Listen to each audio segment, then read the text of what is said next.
Yo, everybody. Welcome to another edition of RF Sports Radio 2K22.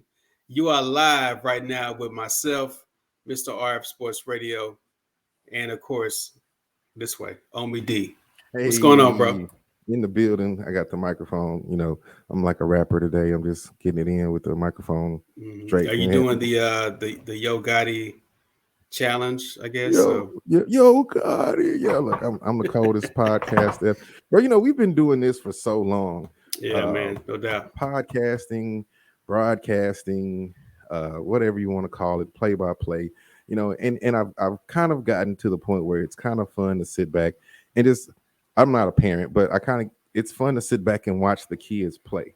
It's kind of fun to sit back and watch everybody else's That sounds like a podcast. low. That sounds like a loaded compliment. It sounds like you're giving props, but you're also being kind of sarcastic, I guess is the right word. Bang bang. So it's good to kind of watch the kids play. Look, I'm the Dr. Doom of podcasts, bro. I am it. I am one of the people that made this, a phenomenon, especially here in the DFW area, along with this gentleman to my There you go. Yeah, there you go. You got it. There you go. He's over there. Just here's a quick tip for you podcasters, new podcasters. I always try to figure out which direction is which. There we go. All right. So we want to first. Can we do that? Can we make the high five work? You think we can do it? I think it would. It work. Yeah. Well, as you guys can see, there's a lot happening in the sports world. I am still here in the same stadium. I did get a new change of clothes, so thanks to my wife for doing that. But I am still in the same stadium, as you can see, because I just didn't want to leave my seat. There was too much good football on. I got them to turn it on the Jumbotron, so I'm still here. So we got a lot to talk about today. First of all, make sure you guys comment on Facebook. Make sure you guys follow us online. And make sure you go to podcastforums.com in order to see more exclusive content that not only we produce, but others produce as well, too. So make sure you guys go there and check everything out as well. So what we got up first, Homie D? Well, we've got some USFL, just getting you a little information out there about what the USFL has going on. And we got a little MLB Hall of Fame talk, I'm going to say, coming around the corner, because it also is going to kind of roll into Black History. Oh, okay. With one of the Hall of Fame picks a lot of people. Okay. Well, I guess we should start kind of where everyone else is talking about. Two things I wanted to discuss. Number one would be, of course, what we saw in the NFL playoffs. The Super Bowl is set. We know who's going. The Cincinnati Bengals are going to take on the Los Angeles Rams in LA.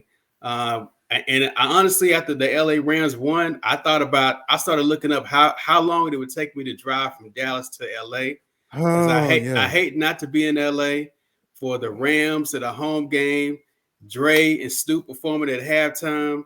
And then the other things that happen in LA, the W's that happen in LA, the weather, the women, and the other W's. So, yes, all of the three all the W's that happen on the West Side. So, I immediately looked it up. I'm excited about the matchup, but I wanted to start off by talking about the Cincinnati Bengals and what they did beating the Chiefs. And I'm not going to get too much of the game. You guys saw the game. If you didn't, go back and watch it. If you want to hear about the game, go somewhere else. But I want to talk a little bit about the Bengals in general as an organization.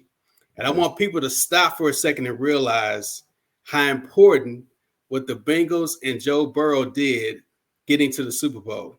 Do you realize, Omi D, that this franchise 2 years ago only won 2 games? That's what I was looking at. They had like the highest turnover win percentage. They had the worst record in the league, right? And they won 2 games. They drafted Joe Burrow. Yep. Now he comes in. They only win 4 games last year because he gets hurt, has a knee, goes to, injury, miss out the whole season. And now he's got his team in the Super Bowl. So I'm pointing this out because I want all you other fans of other teams, Cowboy fans included, like myself, think about what I just said. This guy missed a whole season hurt on a team that only won 2 games last year. They won 4 games last year and now has his team in the Super Bowl. So for all you guys, me included, thinking that, okay, we got a team that's ready to go, quarterback is the most important position in sports, period, Yes. except for maybe a pitcher, perhaps. But Okay. I can this agree with that. guy has overcome everything. He's overcome a bad franchise. Okay, let's be honest. Bengals are not the greatest franchise in sports. He's overcome a 4-win team last year, a 2-win team the year before. He's got an offensive line that is really like a turnstile at the subway. They don't block anybody. He gets sacked 9 times a game. That was He's impossible. overcome all of that, and now he's got his team in the Super Bowl. So I want every fan out there, every team, to stop and think about today what really happened and ask yourself, do I have the right team? Do I have the right quarterback? Are you asking, are you asking, do they have the right team like surrounding, or are they just cheering for the right team? Because you got to be specific with Cowboys fans, because they need to know. I'm telling Cowboy fans and me, I'm realizing this after watching what I've seen happen with this kid, right? Mm-hmm. Dak Prescott is not Joe Burrow. No. Okay, Dak Prescott may not be the quarterback who we thought he was. I mean, True. This kid was hurt, missed the season just like Dak did. Came back, had a worse offensive line, had a worse receiving core. I mean, of course, he's got Jamar Chase. He's got some good guys. Don't get me wrong, but he's got a worse receiving core. Yep. It supposedly doesn't have as good of a running backfield, supposedly, that we have, and supposedly doesn't have even a defense like we had. And yet he's got his team in the Super Bowl. And look who he beat. He beat Pat Mahomes on the road. He beat the Tennessee Titans, the number 1 seed in the AFC, on the road. Bro, he's beaten teams he hadn't had a home playoff game the entire time. And he's already been to more Super Bowls than Dak has been to in the time he's been here. And it was a realization for me, because I thought about it, saying, man, wait a minute. This kid doesn't really have any big pieces around him except for a few. Jamar Chase is the biggest piece that he has right now. So how does this happen? How does this go against all conventional wisdom that we've learned in sports about you got to have the right team around them? They're young quarterbacks. So we got to have the right team. You got to have the right coach. You got to have the right situation. This kid has bucked all of that to make his team into the Super Bowl. So now, what are you thinking if you're a GM? If you're Jerry Jones, if you're a GM, say you're the GM in the Miami Dolphins, you got Tua down there. Yep. What are you thinking now? Right? I mean, we might not have the right guy. Well, that's what I'm saying. That's why this right here, to me, should put a lot more NFL teams and fans on notice on what you expect from your team going forward, in my opinion. Yeah. Well, I think. Okay, ask me that question one more time. What I'm asking you is, what should the expectations now be for these teams with young quarterbacks, teams with old quarterbacks, teams with any quarterback, right? What should the expectations now be? Well, the thing is, bro, you did state it best. The quarterback is the most important position in the league, and that was shown in this round, the conference round of football, with Matthew Stafford and with Jimmy G. I'm sure we'll get to that later. But as well as in the AFC Championship game with Pat Mahomes and Joe Burrow. Both of these guys, phenomenal quarterbacks. Joe Burrow, we've seen what he's done at LSU. We've seen what he's done this year on the field, bro. But let's go back a week and look at the game before, where we had Pat Mahomes and we had Josh Allen. The quarterback makes a humongous difference on this team, as well as an offensive line, bro, and you picking the right packages. If you can give a quarterback time to throw, then an average quarterback is going to look really good. If you give a really good quarterback time to throw, he's going to look phenomenal. And then you have some pieces around him. Like, you're right, the Chiefs had way more pieces around Pat Mahomes than the Bengals have surrounding Joe Burrow. However, it just happens to be one of those things, bro. Like, it was an overtime win, and it wasn't that Joe Burrow just went down there and just gunned it out, and Peyton Manning, Omaha, just the Well, whole way. he did have the largest comeback in AFC But Championship I'm history, gonna 18 give him that. points. I'm gonna give him that. He's a good quarterback, bro. However, you won in overtime, which is a little bit is toss of the coin, because you could have been playing Buffalo, and that game might have went a totally different way with a different defense. But the thing, like I said to my father, hey, sorry, Great Danes. Thing I said to my father is like, a team has to have some luck, and that's what I said last week. He taught me team has to have luck, and it just really seems that right now, bro, Cincinnati has the rabbit's foot in every pocket that they have on their pen. Like they were in overalls with rabbit's feet, all over them, coming at them, bro. And going into this, 75% when a wild card team makes it to the Super Bowl, they win. 75%. It's a little statistic I picked up somewhere, and so bro, I think what's going to happen is you're going to find people want to come play with Joe Burrow. They're going to come to Cincinnati. Whether they win or lose the Super Bowl, you change the culture in Cincinnati. And I think that's what's big for that team. So, right now, bro, like I said, I'm Cowboys fans. I think y'all do. I think y'all had one of the best teams in the NFC division. I think y'all could have been right there if y'all really had been ready, and that team just doesn't have the discipline it needs to be a champion. I think it more so, and again, I'm being a creature of the moment, so forgive me, fans out there, but to me, it just really shows how overrated the Cowboys are.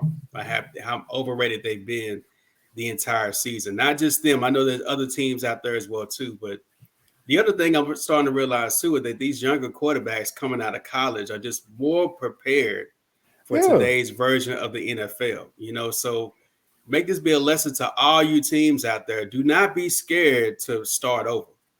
Like literally, there's nothing wrong with going to a 2-win season, a 1-win season, getting a quarterback that you want strategically and building around him.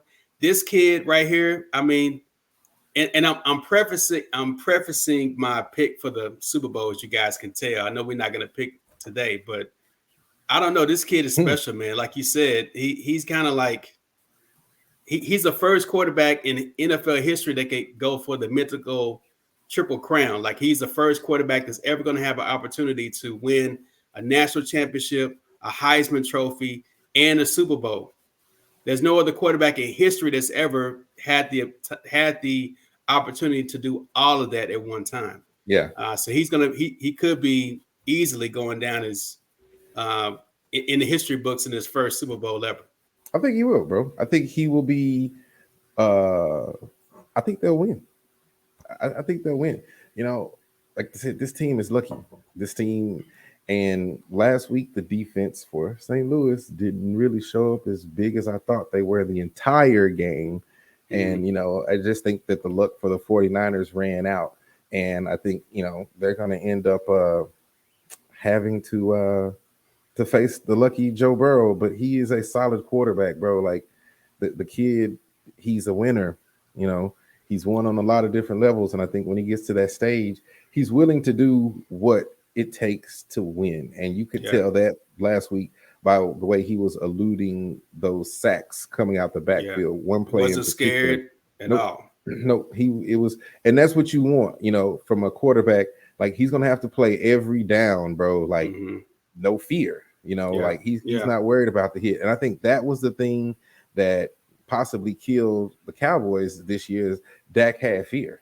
After breaking his leg like he did, there was a lot of fear. There was a big move to try to keep him protected, keep him in the pocket, keep him from getting re-injured. But when you play scared, you get scared results. Yeah, no doubt. Man, I don't want to get too much into it, but you mentioned the Rams, and congrats on them and their win. Get to play a home Super Bowl, the second year in a row. A team plays a home Super Bowl. That's pretty big.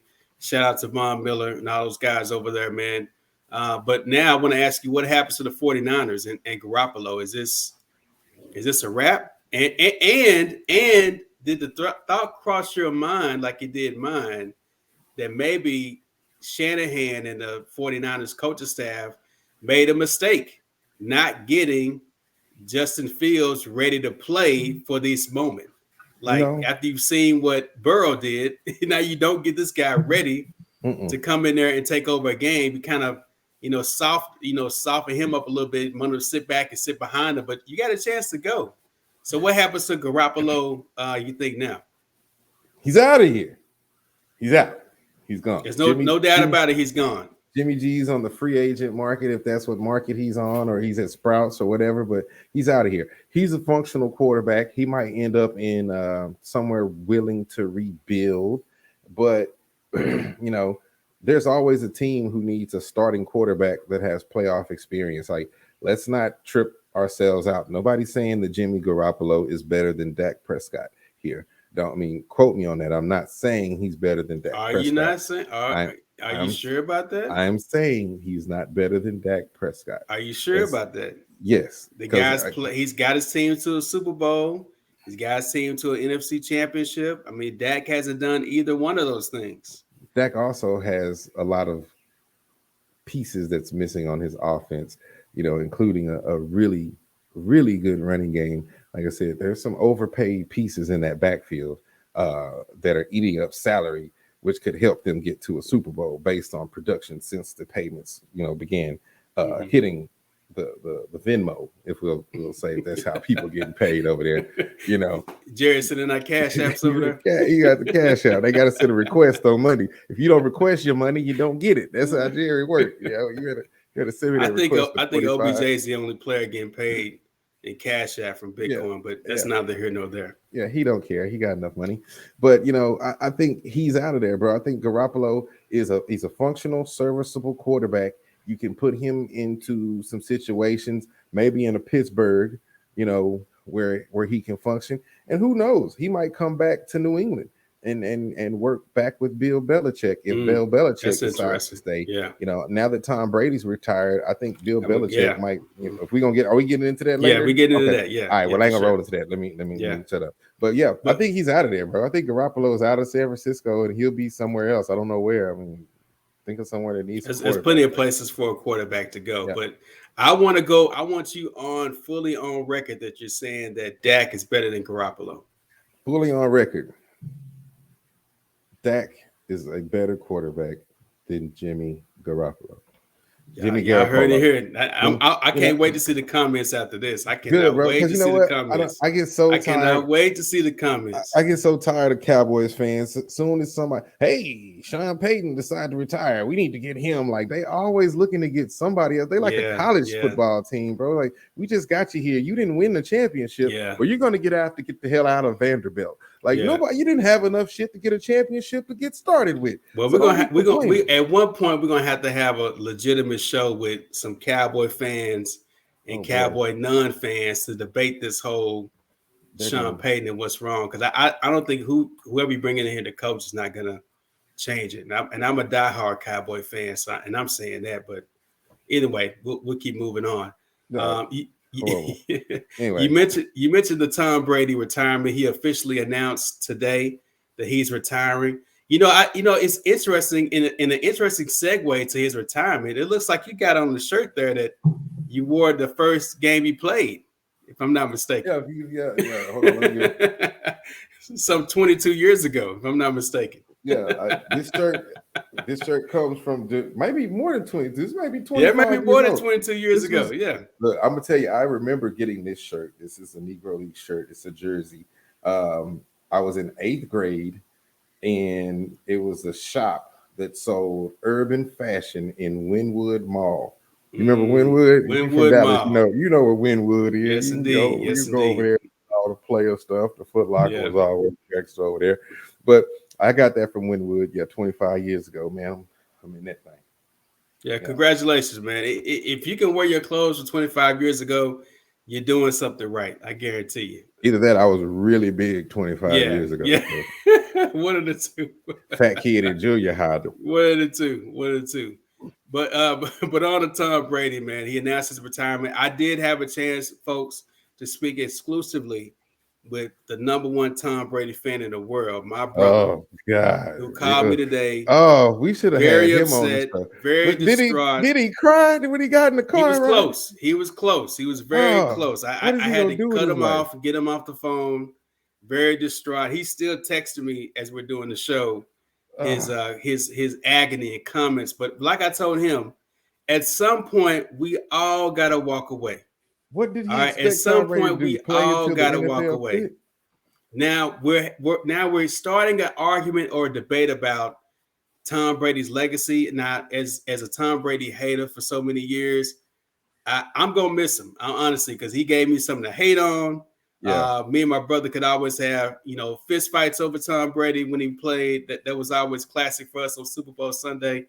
But then also too, this whole debate about is he the greatest football player to ever play? Not the greatest quarterback. No. The greatest football player. And then I heard today people debate if he's the greatest athlete of all time. And I'm here to say he's not the greatest athlete of all time. No. I don't know. I don't know if he's the greatest football player of all time. Right? I think there's other guys that have played the game of football just as good. Barry Sanders was pretty good.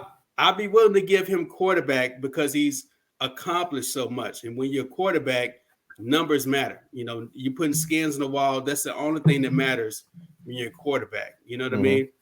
Mm-hmm. Marino passed for more yards than the other quarterback, but he's got no titles, right? So again, you got to put skins on the wall to be a true quarterback. But if in terms of greatest athlete of all time, that's taking it way too far.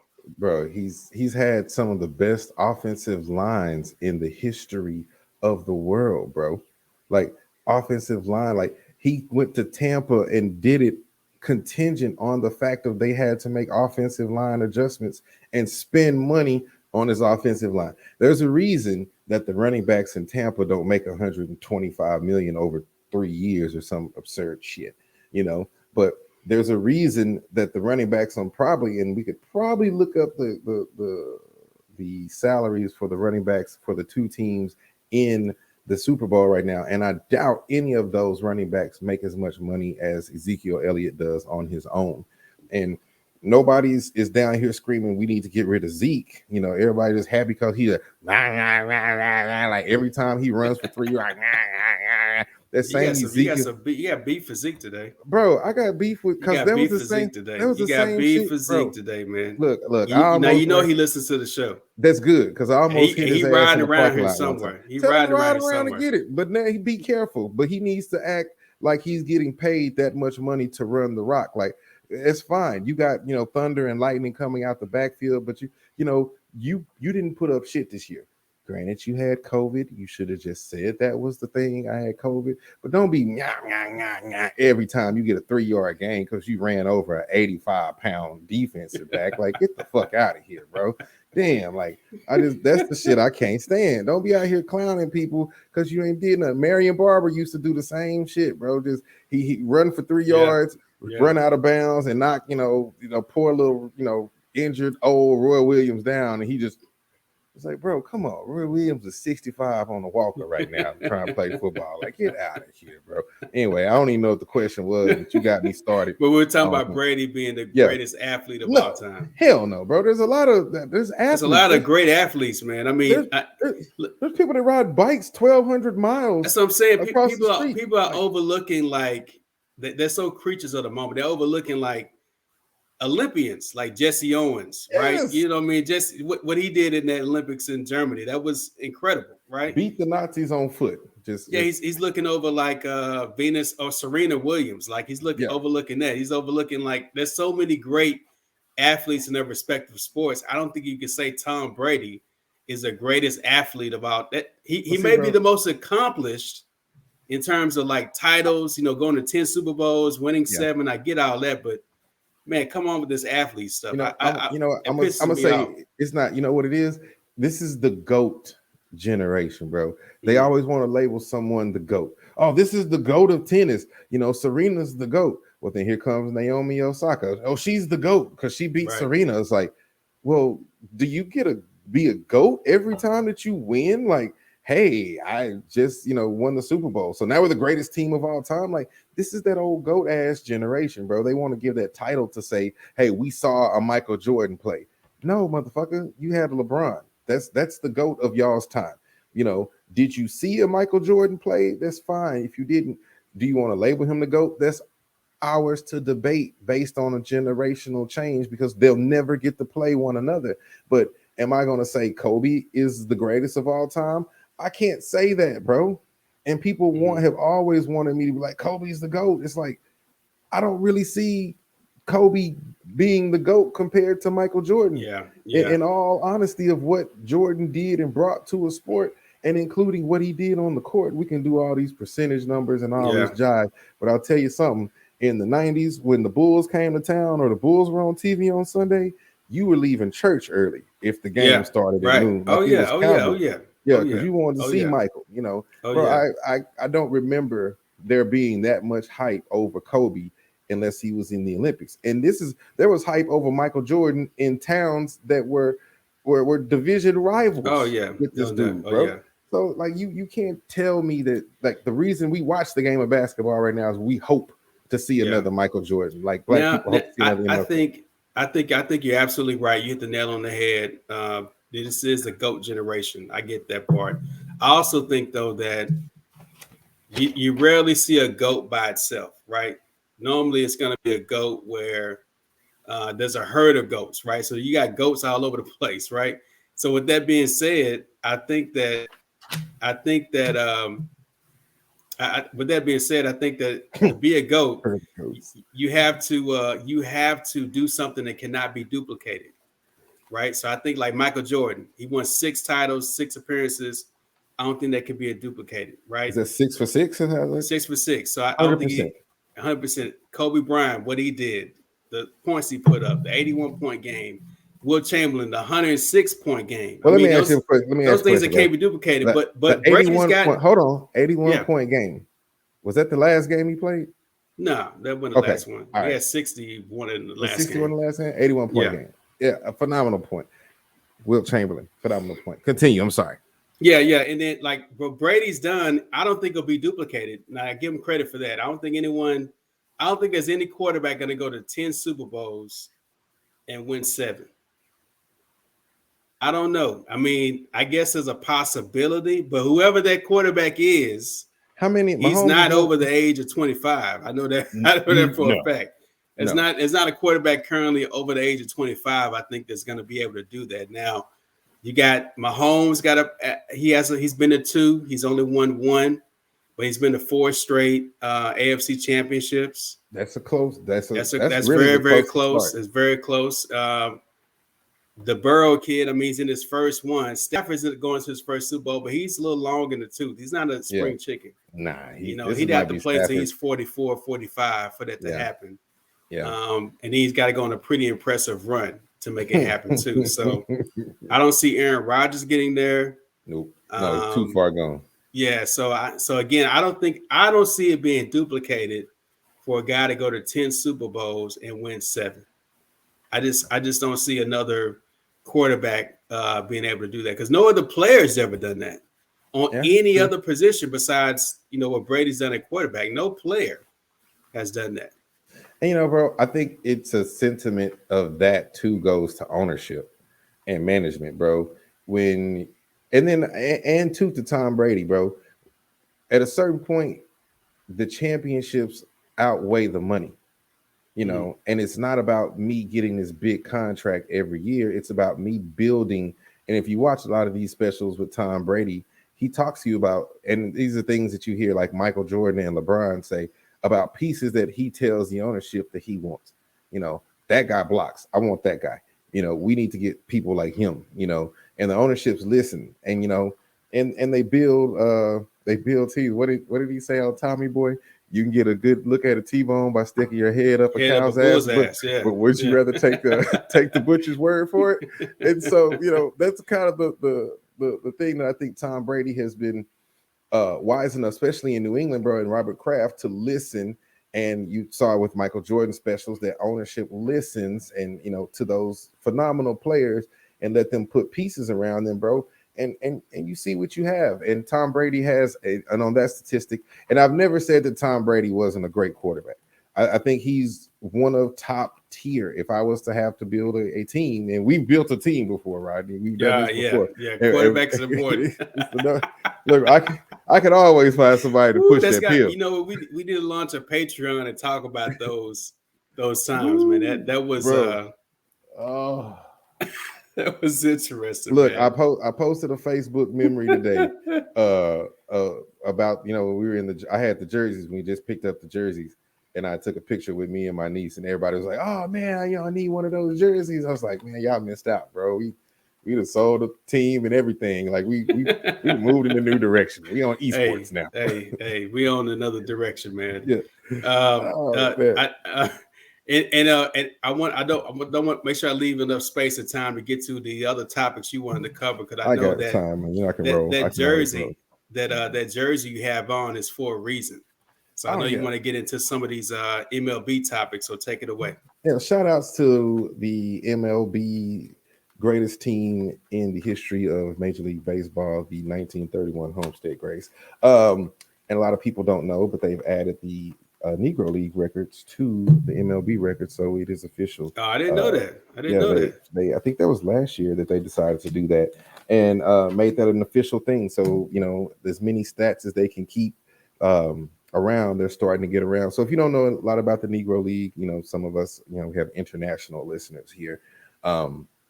It was the league that the black people or freed people were allowed to play in here in the United States. And, you know, you have Jackie Robinson, who was the first black athlete to break the color barrier. Possibly. We're going to learn a little bit something today. But, you know, it is an amazing thing. They have great jerseys, great names, and it's phenomenal stories just about how owners would even just trade players to a team for a week just to get their money numbers up so they could keep each other in business. So, you know, if you like the business of sports as well as just learning about sports, go check out anything about the Negro Leagues, because they had to make it work in the function. Bro, did you know that the year that I think Babe Ruth was breaking the home run records or setting all those hitting records, he was playing with one of the shortest professional fields in baseball? No, I did not know that. No, and Josh Gibson was playing with no rules in the Negro Leagues. People allowed to spit, cut, put Vaseline on the ball, and still hit more home runs than Babe Ruth did that year. So interesting factoid. Check it out. I'm sure there's going to be someone's going to try to go and look up that little bit of tidbit. But there's a lot of history you don't know. And shout out to Dallas's own Bill Blair, who was a Negro League baseball player, owner of. He's passed away. He's moved on, but you know his family is still involved with that elite newspaper, I believe, here in Dallas. So shout out to them. Good organization right there. But let's get into what we had for the Hall of Fame inductees, because we got to talk about it, even though everybody's talked about it. But you know, we had Jim Katz, pitcher. He played for like the Twins, Phillies, and Yankees. You know, it's cool. Tony Oliver, you know, you might remember him, Twins right fielder. Another guy coming out of South America, Bud Fowler. He was actually known as John W. Jackson when he was born. Jackson, you say, right? That sounds familiar. You know anybody named Jackson, Rodney? Yeah, I know a few Jacksons, and some more prominent than others. Yeah, and most of the Jacksons, you know, what are they African American, Rodney? Predominantly, yes. I haven't met a white Jackson. I've never met a white Jackson. I've never met a white Jackson. So Mr. Bud Fowler, who's getting inducted into the Hall of Fame, played between was in 1858 through 1913. He's the earliest known African American player in organized baseball. His dad was a freed slave and a barber, and he moved up to New York and eventually ended up playing in Cooperstown. And I think he played at the age of 14 for the Page Fence Giants. And the Newcastle Pens. That's who he played for at the age of 14. So he's going into the Baseball Hall of Fame? Yes. So is he actually the first black player? He would actually be the first African American player in organized baseball. not MLB because the Wow. MLB wasn't formed back then, but Wow. organized baseball, bro. He actually played and managed in the Negro League for the Page Fence Giants, Cuban Giants, Smoky City Giants. Giants were a popular name back then. All American Black Tourists, I like that one, and the Kansas City Stars, which is a really popular team. And so he was actually known as the first earliest African American. Bud Fowler, aka John W. Jackson, J.W. Jackson, coming up to bat at the age of 14 for the Newcastle Pens, first African American free son of a free slave in Did baseball. not know that. Yep, there you go. And that's your African American minute. On the first day of On African the American first History day Month. of Black History Jersey. There you go. Check him out, Bud Fowler. I was really excited about that when I was looking up the rest of these guys. I'm kind of breeze through. Gil Hodges for the Dodgers, Minnie Minosa, Mr. White Sox, third baseman, Buck O'Neill, another Negro League first baseman, played for the Kansas City Monarchs, and he was a manager, one of the most famous African American to be the first African American coach in Major League Baseball, Mr. Buck O'Neill. And David Ortiz will be going into the MLB Hall of Fame. And David Ortiz is the only person that's getting put in from what's considered the new class, because most of these guys came in from a voting that actually sits and votes on the older or sometimes past legends. So I have a question. I know you follow baseball a little more closely than I do, but didn't David Ortiz get busted for steroid or PED use? Didn't he actually get caught by MLB? Ortiz got busted for PED use, but it was before the MLB put in the current rule, or the rule that disallowed those PEDs. Okay, whoa. Okay, well, time out. This for clarification, because I'm a slow learner. Okay, so he got busted with PEDs before it became a rule that you couldn't have the PEDs and got in. No, and Barry Bonds never got busted with so PEDs, and he's never got in. There was a list of registered PEDs on this list, and if you get caught with these, then that's the list. Well, he got caught with something that they determined was a PED, but it wasn't on the list. And like, oh, you got us because you read the rule book. Tricky. And so, but they were like, well, we can't really, charge you with that because you didn't break the rule, but we're not going to let you do it next year. I think A-Rod got away with the same thing. But he also has not been, inducted into the Hall of Fame.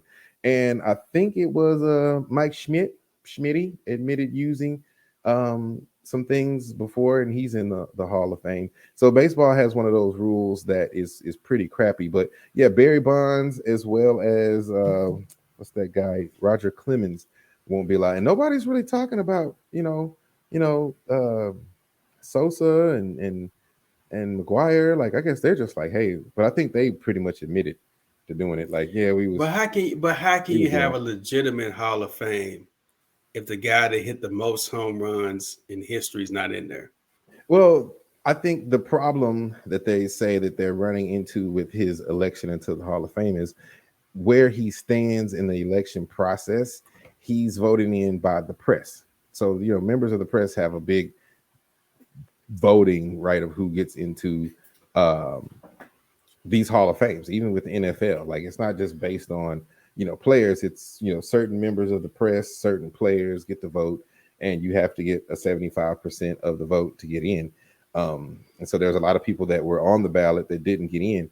And so now that they've gone through, I think it's like their fifth attempt being on the ballot, they go into a different category where people who are not necessarily members of the press, but they're more like retired baseball players are going to be majority of the people make up this list. So he has to get in on the legacy vote versus the writers vote, I guess. The writers vote, basically. So and they feel like that's going to be a good option for him. But even it is Black History Month, but this is baseball. But I really don't understand why Pete Rose is not in the Major League Baseball Hall of Fame. But he cheated on the game though. I mean, he literally bet on. He bet games he played in. What's wrong with that? What's wrong with that? You can't bet on games that you play in. But you're gonna win though. You can't bet. What if he bet that they weren't gonna win? Well, then they should have checked his betting stats.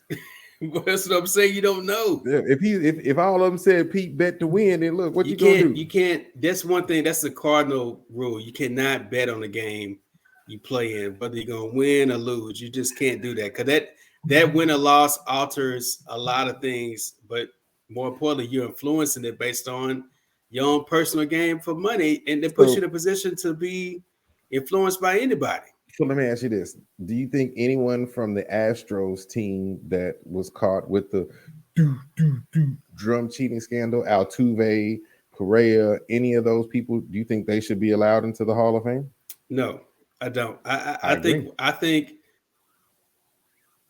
everybody looks for an advantage, like every other sport, right? I mean, like Belichick, he got caught with the tapes, but he's still probably gonna get in because the evidence was destroyed. Seriously, but at the same time, I think every team's job is to find an advantage to make them win. That's every team's job, right? But when you're cheating, and if you get caught cheating, you get caught cheating. When you're cheating. Don't get me wrong. It's like to our football team. Mm-hmm. If we had given up the other opposing team headsets that we could hear the play call, right? It gives us an advantage if we can hear their play call, correct? Yeah. Look, there was that one game that we played where I could hear the other team's headset, and I didn't use it to our advantage. Right, but had we used it as a way to cheat, we would have been cheating. Now the fact that we had access to it, the fact that we could hear it, we made those suggestions like, hey man, you might want to run a blitz, or you might want to do some cover 2, or you may want to look for that tight end. Yeah. But when I say, hey coach, listen to this, everything's on there. I think that crosses the line in cheating. There's always a gray area in sports, right? It's true. It's like when a guy gets traded from one team to the other, right? It's like when they bring on the practice squad player from the other team right before they play the team. You know what I mean? It's like there's always an advantage in there. So what do they normally run in this position? Yeah. Well, I mean, they probably gonna pass. Yeah, we would have signed you off the practice squad for the other team and let you play quarterback this week in practice. What would they do? Yeah, exactly. You know what I mean? Just don't worry about telling them you leave and just take everything out your locker and come on. You know what I mean? So don't worry about that part.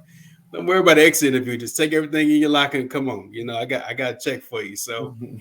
Those things happen in sports. We know that thing happens, but when you when you cheat, when you cheating, and if you betting on games, you're gonna cheat to go either way. You're gonna get a little bit. That you're gonna get a little bit. I mean, and baseball, it's too easy to cheat in baseball. It's like strike 3. You Pete Rose. You know what I mean? It's like, come on, dog. You had the most hits out of anybody in the game. You telling me you can't cheat? Bro, but even then, the most hits, you still gotta give it. Okay, well, whatever. That means it's even easier for him not to hit the ball. If he got the most hits, it means it's even easier for him to whiff at the ball. I tried, Pete. It's Black History Month. I even tried. I tried to give you. I'm sorry, man. Pete's never getting in. He bet on his own games. It's not. And I'm not saying he's the only player to ever do that. He just got caught. That's all I got for baseball. He just got caught, man. He just got caught, man. That's all it is to it. So, man, that's funny. Look, as anything goes, like I said, baseball season's coming up. Support your local team. Your MLB team. Hopefully, it's coming up. They gonna play. It's too much. Hopefully, I don't know. You think, bro? You think we'll be shut out? So if MLB shut out, does the minor league shut out? I believe we will not play a game until July. That's fine.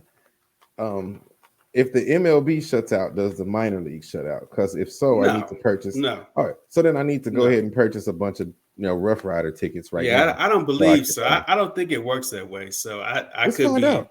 We need to go in. Yeah. We need to buy some Rough Rider tickets. Yeah. And we may be bringing y'all some Rough Rider games live from from a Black perspective. You never know. I made my mind up. I'm going to cover Frisco Rough Riders baseball this year and forever. That's going to be my thing. because I'm near here, so we can go check it out, and then we can bring the report. Maybe we can get some players to come in and sit down with us and have a good time. So that's it. We're bringing the Rough Riders to you guys, and I don't know, Roddy, do you have anything else? I know you talked about David Ortiz. I saw an interesting video. If you guys go on YouTube and search for David Ortiz versus Ken Griffey and Alex Rodriguez, there's a video I saw where A-Rod and Ken Griffey were both on the Mariners. They ended up going to the minor league park. It's kind of a promotional deal. And for some reason, they couldn't play the game. The game got postponed, or the team didn't come, or something. Yeah. So to entertain the fans, they had a home run derby, which was A-Rod and Ken Griffey versus the minor league team. Ooh. Right? It's pretty cool. So A-Rod is killing it. He's hitting home runs out the park. Of course. He's all over. He's juiced up now. Yeah, Ken Griffey couldn't cut his wood on not one ball. So the crowd's kind of going crazy. And in walks a 19-year-old David Ortiz from the minor league squad and murders both A-Rod and Ken Griffey together. Like literally killing it out there. So I'll look for that on YouTube. It's a pretty cool video. Ken Griffey Jr., you let me down. Ken Griffey Jr. Oh, man. So, look, like I said, USFL, I keep bringing you a little bit more about this. If you're a football fan or sports fan like me, you got to get on this USFL train because it's going to be around. But you have no choice. It's Fox, okay?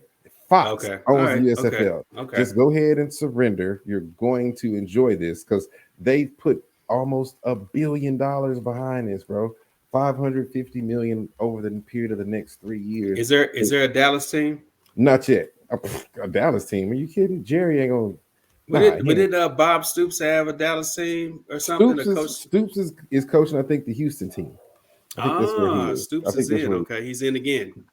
I'll have to check that out again. I brought that up somewhere. But if you don't know, it starts April 16th, 2022. All of the games are going to be played in Birmingham, in Alabama.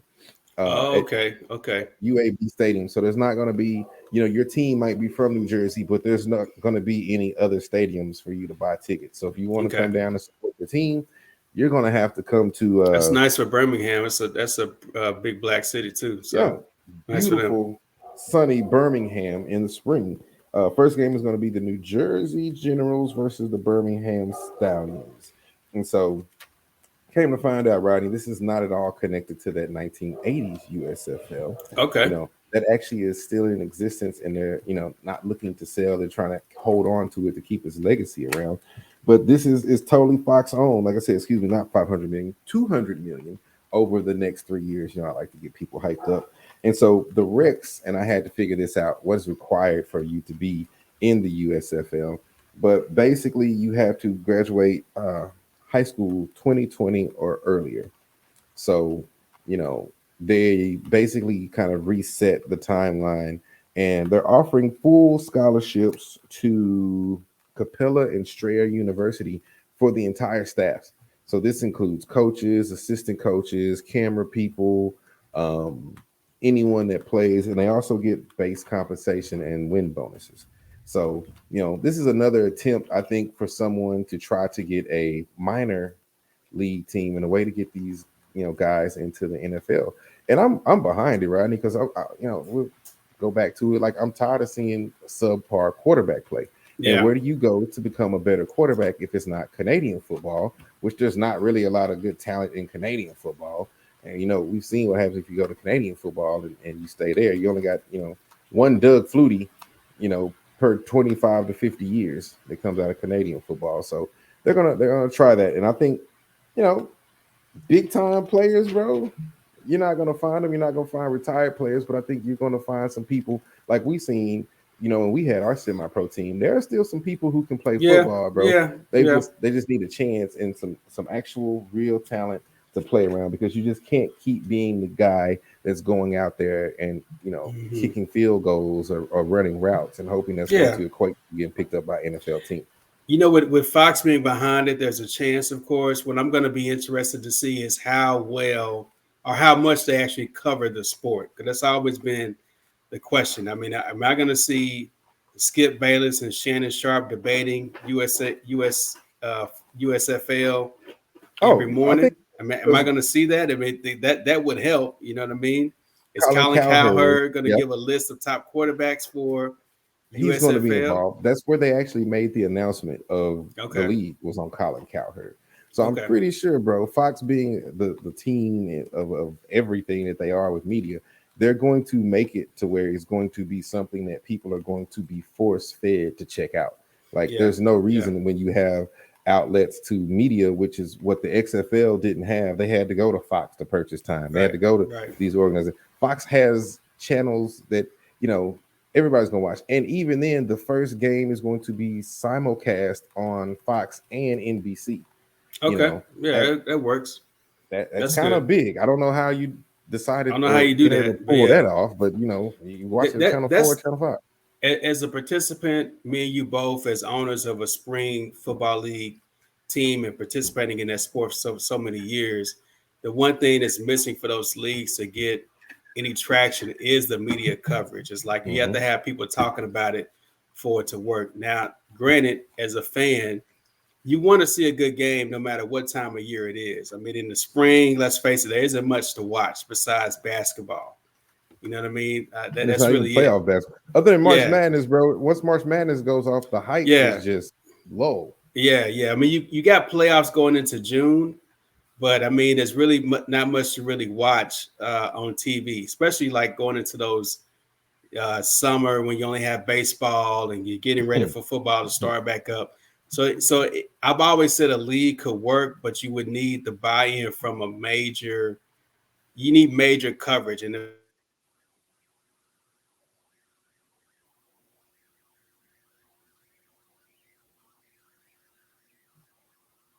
Uh-oh, did we lose him? Okay, I'm back. He's back. Okay, so when Fox got involved with UFC, you started seeing Skip and Shannon.